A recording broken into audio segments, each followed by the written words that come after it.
Right, hello guys, welcome back. A few days ago, I posted a patch notes video detailing everything that had changed with update 8.2.6 alongside the Right of the Nine update. And one of the biggest changes was a fix to Hunter throwing knife tracking, which previously had plagued the ability for what feels like such a long time. Because before this patch, there were times where your knives just wouldn't connect despite giving every possible indication they would. And as I said, this has finally been fixed. And initially, I didn't think much of it. But then I stumbled across this video from Popoki where they showcased a build using Ophidia Spathe, and I don't know what it is about this setup, but my god is it fun to run. So full credit to Popoki for the inspiration, and today I'm going to show you my version of this super awesome build that has finally made a comeback. As I mentioned, this build uses the Hunter exotic chess piece Ophidia Spathe, and because it's been so long since this exotic has had even a shred of relevancy, let's do a recap on what exactly it does, starting with the main exotic trait, Scissor Fingers. This trait states that you gain a second knife per charge. Getting a final blow with a throwing knife grants consecutive knives a temporary stacking damage bonus, and Gambler's Dodge refreshes the bonus timer. So, taking a look in-game, each kill I get with my knife trick melee grants a single stack of Scissor Fingers for 5 seconds up to a maximum of 3 stacks. And at base, my knife trick deals 13,000 damage to Carl. With 1 stack, this goes up to 17,000, with 2, it's 21,000, and finally with 3, it's 26,000, which is exactly double damage when compared to its base form. You can also dodge to refresh the timer, but this won't really be necessary with how often you get your knives back with this build. And speaking of, the main way we're getting our knives back with each kill is the knock 'em down aspect, because it states that while radiant, final blows with your equipped throwing knife fully refund your melee energy. And when combined with Ember of Torches, which makes your melees apply radiant to you and nearby allies on hit, the loop is entirely self-sustaining. But you probably already knew this. This gameplay loop has been a Solar Hunter staple for quite some time. And I'm just here to tell you that after the fix to the knives, it's finally somewhat viable again. Especially if you factor in an older change where now you're literally able to spam your melee ability and not have to worry about the refund from knock 'em down registering too late. Feel free to stab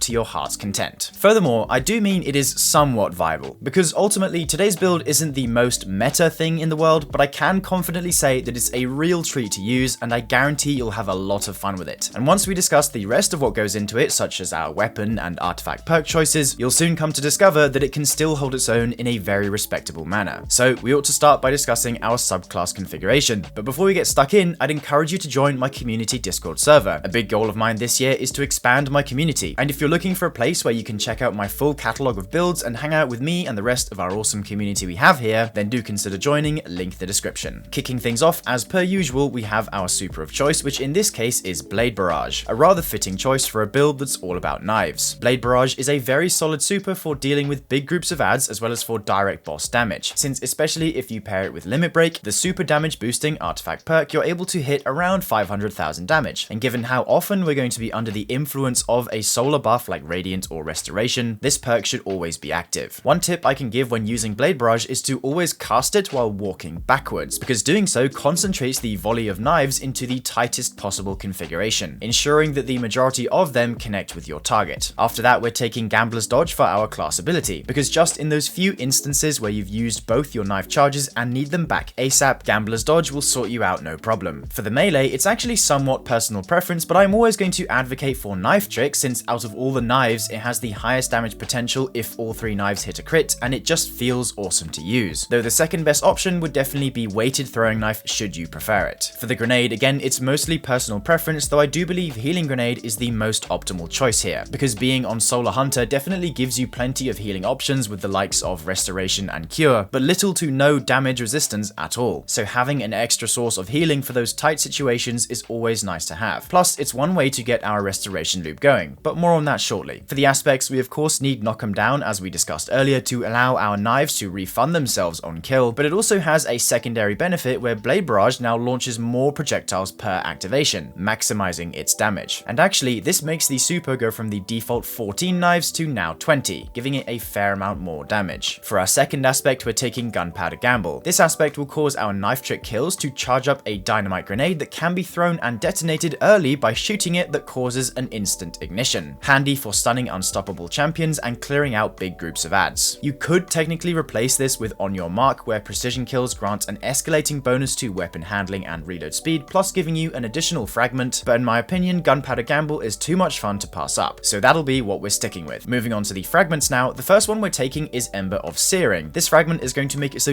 defeating scorched targets grants melee energy and creates a fire sprite. And the melee energy is basically useless, but that's okay, because the part we're more interested in is the fire sprites it allows you to create. Because Knife Trick applies Scorch on hit, defeating a target with it will create a fire sprite. And this is important for our next fragment, Ember of Mercy, because it states that picking up a fire sprite grants restoration. And in fact, this is 2 seconds worth of restoration, which is one of 2 ways we're getting our restoration loop going. And speaking of said loop, this is where our third fragment, Ember of Empyrean, nicely brings this all together. Ember of Empyrean makes it so solar weapon or ability final blows extend the duration of restoration and radiant effects applied to you. So the idea with this is we get a kill with our knives, collect the fire sprite, trigger restoration by doing so, and then consecutive knife kills keep refreshing our restoration and radiant timers to a maximum of 15 seconds each. So as long as you're getting knife kills, you should never really run out of healing or radiant. And like I mentioned earlier, the radiant comes from our fourth and final fragment, Ember of Torches, which allows powered melee hits to make you and nearby allies radiant for 8 seconds. And by the way, radiant is a 20% damage buff. It used to be 25%, but this was nerfed in the Episode Heresy patch. Just figured you should know. Now with our subclass out of the way, let's dive into our weapon choices. And it's here that I'm going to be singing the praises of New Land Beyond. And yup, before you say it, I know this is literally a $100 exotic right now, but bear with me for a second, and yes, I will also provide an alternative if you're not an owner of this weapon, don't worry. So, New Land Beyond. This thing has literally become my favorite weapon to use right now by a landslide. It's so much fun to use and is also incredibly effective for dealing with mages and mini-bosses, which does include champions by the way. And above all, it's just satisfying, man. It makes you feel good when you shoot it. That's the Bungie trademark right there if I've ever seen it. So I highly recommend you give it a spin if you haven't already. But if you aren't willing to dish out 100 of your hard-earned freedom bucks, then fret not, as you can easily replace it with any other hard-hitting special weapon of your choice like Mountaintop, Scatter Signal, or Praedyth's Revenge, to name a few. Furthermore, New Land Beyond is also particularly nice with anti-barrier sniper this season, especially within Ultimatum Spire of the Watcher, with it being able to pierce Hydra shields like it's nothing. It's superb for both the opening and first encounter of that dungeon. After that, I'm going to recommend you take the Reckless Oracle from the Garden of Salvation raid as your primary weapon of choice, mainly because 1, it's void, so we can take advantage of all the void artifact perks this season, and 2, it's one of 2 weapons to get the perk combo of Destabilizing Round Swashbuckler, the other being Ancient Gospel, also from the Garden of Salvation raid. And this is indeed the role we shall be using alongside today's build. Why? Because we're obviously getting a bunch of melee kills, so it makes perfect sense that the main damage perk on our weapon takes full advantage of that. So in simple terms, getting a knife kill will grant Swashbuckler ×5 for 4.5 seconds or 6.5 when enhanced, so definitely enhance this bad boy if you can, and at those 5 stacks of the buff, your weapon damage is increased by 33.3%. Not bad at all. And of course, having destabilizing rounds is excellent for ad clear, given that it now straight up gives you 5 seconds of volatile rounds after each kill, so definitely pick up this weapon if you can. As far as the artifact is concerned, there isn't too much that can help us here because this season's artifact is purely based around Strand, Arc, and Void effects, but we can take some of the Void mods to synergize well with our Reckless Oracle, starting with Volatile Marksman in column 2, mainly for the boost which states that volatile detonations grant class ability energy. So whenever we decide to get kills with Reckless Oracle, each one is going to return roughly 10% of our class ability energy back, which is just a nice bonus to have. After that, we're going to need Elemental Siphon in column 2, again for the boost that it offers. This time, the boost for Elemental Siphon states that elemental pickups grant matching super energy when they are collected. And given that we're going to be spawning in a crap ton of fire sprites, we might as well take this, especially since the amount gained is equivalent to roughly 3% of your super energy, which for some context, before the buff, Geomag stabilizers were granting you only 2% super energy per Ionic Trace collected. And granted, that is now 7%, but yeah, this perk is better than pre-buff Geomags, so it's at least worth something in that regard. After that, we're taking Maligned Harvest in column 4 to make it so rapidly applying Volatile causes your next source of void weapon damage to create a weakening burst. And again, we're also boosting it so applying Weaken provides a small void overshield for a little extra damage resistance. After that, we might as well dip into the bolt charge mods should we find ourselves facing champions, starting with Flashover in column 4 so that whenever we gain maximum bolt charge, we also become amplified and our lightning bolts deal 2.5 times more damage. Then pair this with Defibrillating Blast in column 5 so that stunning a champion grants maximum stacks of bolt charge, which if you're running with Flashover will instantly make you amplified as a result. And perhaps as a final reminder for the season, Amplified was buffed to where it now grants you a flat 15% damage resistance to all sources and makes it so enemies find it harder to target you. Finally, the last mod we'll be needing is Limit Break in in column 5. This perk is simply going to increase the damage of our blade barrage by 30% so long as we cast it while under the effects of any solar buff like Radiant, Restoration, or Cure. The full list of artifact perks can be visible on screen now, so feel free to take a screenshot or pause if you need to. As far as your stats are concerned, I would prioritize getting 100 in both Resilience and Discipline, then allocate the rest of your points in Mobility to reduce your dodge cooldown. Okay then, let's wrap things up by going over our mod choices. Starting with the helmet, we're taking 1 copy of Hands On for some bonus super energy on melee kills, 1 Void Siphon so we can make orbs on double kills with Reckless Oracle and Radiant Light because I didn't have space for anything else, but if your armor has more, then definitely run a second Hands On if you can. For the gloves, it's quite important to run with triple heavy-handed as this is going to allow each and every melee kill we get to spawn an orb of power. For the chest piece, it's just general resist mods like always. Then for the boots, we're actually taking 1 copy of Void Weapon Surge to increase the damage of Reckless Oracle by 10%, then Recuperation and Innovation for some bonus health and grenade energy on orb pickup. Closing out with the class item, I've gone for 1 copy of Time Dilation to increase the duration of our Void Surge, then Powerful Attraction and Bomber. As far as the gameplay loop is concerned, your main objective should be to just have fun with it. My favorite thing to do with this build is simply to spam my knives as often as I can and really embody that random bullshit go philosophy. But overall, the important thing to be aware of is correctly starting your restoration loop by either throwing a healing grenade at your feet or collecting a fire sprite, then proceeding to get as many kills as you can. All in all, this is a very fun build and I hope you enjoyed watching it as much as I enjoyed making and playing with it. I'll certainly be maining this when just casually playing on my Hunter from now on. As always, there will be a dim link in the description for you to copy the build hassle-free, and here is the fashion I used in case you wanted to copy that as well. Anyway, that's all for today. I hope you enjoyed the build and I'll see you in the next one. Bye for now, dear viewer.